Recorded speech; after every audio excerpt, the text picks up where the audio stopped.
We are taught to perceive reality through the linear time influence model. It defines life as a chronological march from birth to death, a sequence of causes pushing us toward an inevitable conclusion.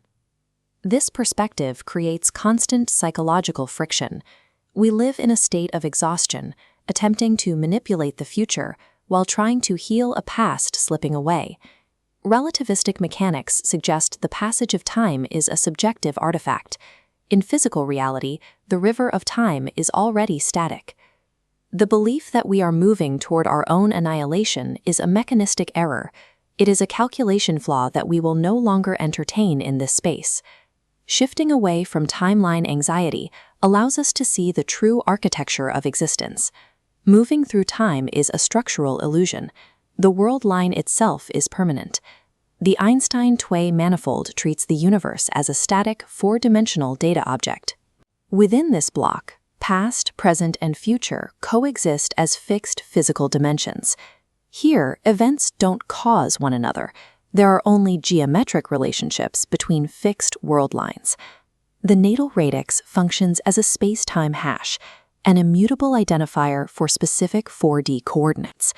Celestial bodies simply index the manifold's geometry, acting as metadata for your specific coordinate. We interpret harmonic resonances, like quintiles, as standing waves of high-order information density. These indicate regions where the world line exhibits its most complex structural alignment. Local coordinate transforms, like ascendant and house systems, provide the mathematical shutter angles needed to view the 4D object. They are the lens, not the landscape. When we shift our perspective from causal force to static geometry, the need to change our fate disappears. The world line is already complete. This geometric logic redefines our understanding of mortality. We approach the end of life through a model where death is a dimensional misunderstanding. Carl Sagan noted that within the block universe, an individual's life path remains an eternal feature of the space-time continuum. Epicurus observed that death is a state of non-existence the subject never actually experiences. It marks a boundary coordinate. Where we are, death is not. A human life is a continuous filament spanning between two specific points in the static block. Reaching a temporal terminus does not delete a person from the universe.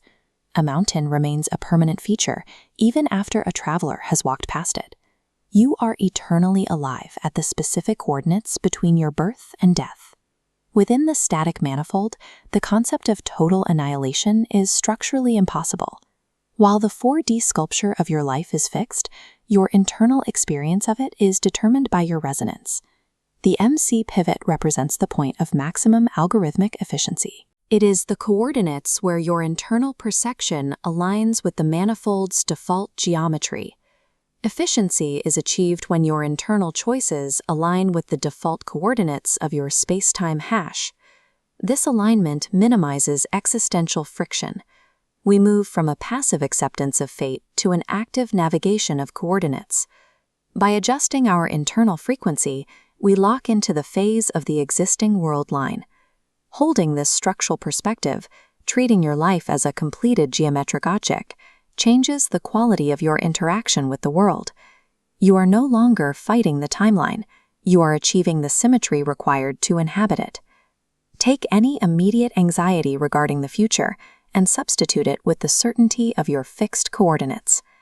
Stop viewing existence as a sequence of passing threats. Inhabit the dimension as a permanent, resonant alignment.